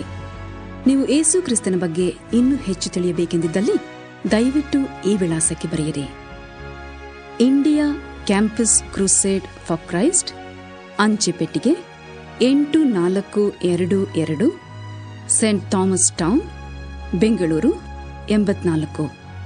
ಮತ್ತೊಮ್ಮೆ ಹೇಳುತ್ತೇನೆ, India campus crusade for Christ, ಅಂಚೆ ಪೆಟ್ಟಿಗೆ 8422, ಸೆಂಟ್ ಥಾಮಸ್ ಟೌನ್, ಬೆಂಗಳೂರು 84. ದೇವರು ನಿಮ್ಮನ್ನು ಹೇರಳವಾಗಿ ಆಶೀರ್ವದಿಸಲಿ.